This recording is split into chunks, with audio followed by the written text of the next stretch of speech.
Good evening student. मी Sanket Dharamkar, Siram science academy Buldhana. काल आपण एनर्जी फ्लो अँड इकोसिस्टीम हा टॉपिक बघितला. त्यामध्ये आपण एनर्जी फ्लो ही टर्म बघितली आहे. आज आपण इकोसिस्टीम ही टर्म बघणार आहोत. तर कशा प्रकारे इकोसिस्टीमचं वर्क आहे आणि कुठले कुठले फॅक्टर्स इकोसिस्टीम मध्ये आहेत आणि काय डेफिनेशन आहे इकोसिस्टीमची, ते आज आपण वन बाय वन डिस्कस करणार आहोत. तर सर्वात पहिले इकोसिस्टीम हेडिंग टाकून घ्या. Ecosystem have divided into two factors, first one and second. First is abiotic factor, second is biotic factor. हे अबायोटिक आणि बायोटिक नेमकं आहे काय हे आपण आता जाणून घेऊया. तर abiotic means they are non living things आणि बायोटिक मीन्स लिव्हिंग थिंग. म्हणजे ज्या गोष्टी लिव्हिंग थिंग आहेत त्यांनाच आपण बायोटिक म्हणतो आणि ज्या गोष्टी नॉन लिव्हिंग थिंग आहेत त्यांना आपण अबायोटिक म्हणतो. तर अबायोटिक मध्ये पण दोन कॅटेगरीज येतात. एक येते फिजिकल फॅक्टर, सेकंड येते केमिकल फॅक्टर. फिजिकल फॅक्टर म्हणजे कुठले? Physical factor air, water, soil, minerals जे आपल्याला जगण्यासाठी आवश्यक आहेत त्यांना आपण फिजिकल फॅक्टर असे म्हणतोय. but they are not living. Air, water, soil or minerals. What is the chemical factor? Chemical factor are also categorized into two types: inorganic substances, second is organic substances. What is the inorganic substances or what is the organic substances? म्हणजे जे periodic table आपण modern periodic table आपण discuss बघितलेलं आहे. तर त्यामध्ये जे element आहेत त्यांना आपण इनऑर्गॅनिक सबस्टन्सेस म्हणू. आणि या इनऑर्गॅनिक सबस्टन्स कन्व्हर्जन जेव्हा कॉम्प्लेक्स फॉर्म मध्ये होते त्याला आपण ऑर्गॅनिक सबस्टन्सेस म्हणू. इनऑर्गॅनिक सबस्टन्सेस कोणते आपल्या एन्व्हायरमेंट मध्ये? नायट्रोजन, कार्बन, अजून कोण? सोडियम, अजून कॅल्शियम. ऑर्गॅनिक सबस्टन्सेस कोणते कोणते आहेत? कार्बोहायड्रेट, प्रोटीन्स आणि फॅट्स. जसं आपण अबायोटिक फॅक्टरचं आपण डिस्ट्रीब्युशन केलं आहे तसंच आपण आता बायोटिक फॅक्टरकडे वळणार आहोत. तर बघा, बायोटिक फॅक्टरचं डिस्ट्रीब्युशन कसं होईल? Biotic have two types. First one autotrophic,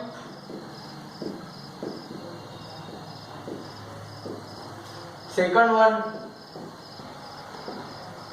heterotrophic. What is the autotrophic or and what is the heterotrophic? म्हणजे काय? ऑटोट्रॉफिक म्हणजे जे स्वतःचं अन्न स्वतः तयार करतात आणि ते दुसऱ्यावर डिपेंड राहत नाही. They making own food material with the help of chloroplast. This process is called as photosynthesis. He photosynthesis process कोण करते इकोसिस्टीम मध्ये? तर ही प्रोसेस करते plants. Plants are pure autotrophic in nature. Heterotrophic are also two type. Heterotrophic चे पण दोन type आहेत. ते कुठले? एक कंझ्युमर आणि दुसरा कुठलाही? दुसरा आहे decomposer. consumer, decomposers. What is the consumer or what is the decomposer? Consumer म्हणजे काय, जे ॲनिमल प्रोड्युसर म्हणजे ऑटोट्रॉफर म्हणजे प्लांट्सवर डिपेंड राहतात, कशासाठी तर फूड गेन करण्यासाठी, तर त्यांना काय म्हणू आपण कंझ्युमर म्हणू. आणि डिकम्पोजर म्हणजे कोण, की जे कंझ्युमर किंवा प्रोड्युसर डेड झाल्यावर त्यांच्या जे बॉडीचं डिकम्पोजिशन करतात त्यांना आपण डिकम्पोजर म्हणू. आणि त्यांच्या बॉडीमध्ये असलेले बघायचं इनऑर्गॅनिक सबस्टन्सेस आणि ऑर्गॅनिक सबस्टन्सेस हे सॉइल मध्ये मिक्स करतात आणि नंतर मग ती फर्टाईल सॉइल, न्यूट्रिएंट सॉइल मधले न्यूट्रिएंट सॉइल होते आणि ती त्या न्यूट्रिएंट्स कोण ऍब्सॉर्ब करते, तर ते प्लांट्स ऍब्सॉर्ब करतात. हे आपण पुढे शिकणार आहोत. तर कंझ्युमरचे पण 3 टाईप येतात. पहिलं primary consumer, secondary consumer, tertiary consumer. तर बघा आता इथं काय, डिकम्पोजर म्हणजे कोण, मायक्रोब्स. मायक्रोब्सला काय म्हणू आपण, डिकम्पोजर म्हणू. तर आता हे खूप स्कॅटर्ड झालेलं आहे, हे आता व्यवस्थित आपण बाउंड करून परत एक वेळ यावर रिव्हिजन घेऊया. Ecosystem. Ecosystem have 2 categories like biotic factor or abiotic factor. Abiotic means non-living. Biotic means living things. तर abiotic factor ला पण 2 कॅटेगरीज मध्ये कन्वर्जन केलं आहे, फिजिकल फॅक्टर आणि दुसरा काय केमिकल फॅक्टर. तर फिजिकल फॅक्टर कोणते कोणते आहेत, air, water, soil, mineral. Chemical factor कुठले कुठले आहेत, इनऑर्गॅनिक सबस्टन्सेस आणि ऑर्गॅनिक सबस्टन्सेस. इनऑर्गॅनिक सबस्टन्सेस कुठले, नायट्रोजन, कार्बन, सोडियम, कॅल्शियम.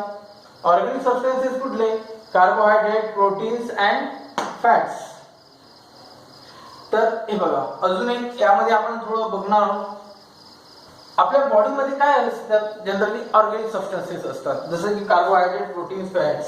हे मायक्रोब्स काय करतात, डिकम्पोजर्स काय करतात, त्याचं कन्वर्जन कशामध्ये करतात, इनऑर्गॅनिक सबस्टन्सेस मध्ये.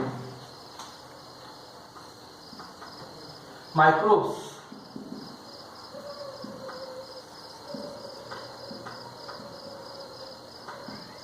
converts into organic substances, convert into inorganic substances. Who is converting? Microbes converting. म्हणजे काय करतात ते, म्हणजे ऑर्गॅनिक सबस्टन्सेस हे काय कॉम्प्लेक्स फॉर्म मध्ये आहे, इनऑर्गॅनिक सबस्टन्सेस हे काय सिंपल फॉर्म मध्ये आहे. म्हणजे हे inorganic substances easily plant take off करू शकतो, पण ऑर्गॅनिक सबस्टन्सेसला इझिली टेक ऑफ प्लांट करू शकत नाही. म्हणून मायक्रोब्स काय करतात, त्यांचं कन्वर्जन कशामध्ये करतात, नायट्रोजन, कार्बन, सोडियम आणि कॅल्शियम मध्ये. चला बघा आता बायोटिक थिंग्स कुठल्या आहेत. बायोटिक थिंग्स म्हणजे काय, लिव्हिंग थिंग्स. लिव्हिंग थिंग्स मध्ये पण 2 कॅटेगरी केल्या आहेत, एक ऑटोट्रॉफिक आणि सेकंड काय हेटरोट्रॉफिक. ऑटोट्रॉफिक म्हणजे काय, they making own food material with the help of chloroplast, is called as autotrophic plant. आणि ही कुठल्या प्रोसेस थ्रू करतात, हे फोटोसिंथेसिस थ्रू आपलं फूड बनवतात. आणि बघा आता हेटरोट्रॉफिक. हेटरोट्रॉफिक म्हणजे काय, जे दुसऱ्यावर डिपेंड असतात स्वतःच्या फूडसाठी, त्याला आपण काय म्हणू, हेटरोट्रॉफिक. आता हेटरोट्रॉफिक मध्ये पण 2 कॅटेगरीज केलेल्या आहेत, एक कंझ्युमर आणि दुसरं कोण आहे, डिकम्पोजर. कंझ्युमर मध्ये पण त्यांनी 3 कॅटेगरीज केलेल्या आहेत, प्रायमरी कंझ्युमर, सेकंडरी कंझ्युमर आणि टर्शरी कंझ्युमर. डिकम्पोजर पण, डिकम्पोजर कोण, डिकम्पोजर म्हणजे जे प्लांट बॉडी किंवा ॲनिमल बॉडीचं डिकम्पोजिशन करतात त्यांना आपण काय म्हणणार आहोत, डिकम्पोजर म्हणणार आहोत. तर डिकम्पोजर कोणाला म्हणता येईल, तर मायक्रोब्सला डिकम्पोजर म्हणता येईल. चला आता आपण एक डेफिनेशन बघूया. इकोसिस्टीम, these are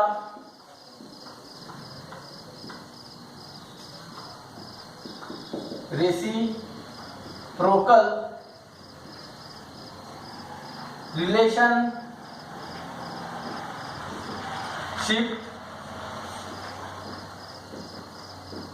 बिटवीन कोणाकोणामध्ये रेसिप्रोकल रिलेशनशिप फॉर्म होईल. एक तर बायोटिक फॅक्टर म्हणजेच काय, लिव्हिंग फॅक्टर, लिव्हिंग थिंग्स और अबायोटिक फॅक्टर म्हणजे कोण, non living things is called as ecosystem. तर इकोसिस्टीम बघा, आता डेफिनेशन जर कधी तुम्हाला विचारले एक्झामला तर 1 मार्कला विचारण्यात येईल. तर इकोसिस्टीमची डेफिनेशन आपण सर्वांनी लक्षात ठेवायची. कसं, तर these are the reciprocal relationship between biotic thing and abiotic thing. तर ही डेफिनेशन आपण व्यवस्थित लक्षात ठेवा. चला आता आपण पुढे वाढणार आहोत. कुठले कुठले टाईप आहे इकोसिस्टीमचे ते आपण आता बघणार आहोत. What is the type of ecosystem. तर कुठले कुठले टाइप असतील इकोसिस्टीमचे. इकोसिस्टीम आपल्याला कुठे कुठे आढळते. इकोसिस्टीम आपल्याला लँड, टेरेस्ट्रियल, अजून ॲक्वॅटिक पण आपल्याला इकोसिस्टीम आढळते ना. प्लांट मध्ये आपल्या वॉटर बॉडी मध्ये पण वेगळे वेगळे प्लांट्स असतात, त्यावर ग्रो करणारे वेगळ्या फिशेस असतात आणि त्या फिशेस त्या प्लांट्सला फीड करून सर्वाइव्ह करतात. चला बघूया आपण कुठले कुठले टाइप आहेत इकोसिस्टीमचे. तर एक land ecosystem, number 2 forest ecosystem. बघा, आता लँड इकोसिस्टीमचे एक्झाम्पल आपण काय सांगू शकू. आपण इमॅजिन केलं लँड इकोसिस्टीम म्हणजे काय आणि ते कुठे आढळते. तर आपण ज्यावेळी बघितलं डिस्कवरी चॅनल आपण बघितलेले आहे.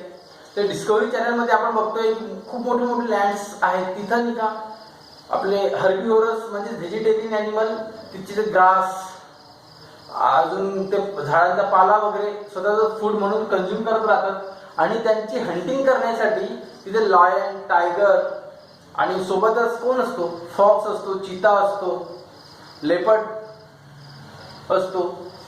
तर ते होईल. आणि दुसरे काय होईल, एक फॉरेस्ट होईल, फॉरेस्ट इकोसिस्टीम. फॉरेस्ट इकोसिस्टीम मध्ये पण बरेचसे ॲनिमल आहेत. सॉरी, लँड इकोसिस्टीम आणि ॲक्वॅटिक इकोसिस्टीम. तर लँड इकोसिस्टीम मध्ये काय आहे, लँड इकोसिस्टीम मध्ये येईल ग्रासलँड इकोसिस्टीम आणि कोण येईल दुसरं, फॉरेस्ट इकोसिस्टीम. तर ॲक्वॅटिक मध्ये पण 2 टाईप येतील. एक मराईन वॉटर इकोसिस्टीम आणि दुसरं काय, फ्रेश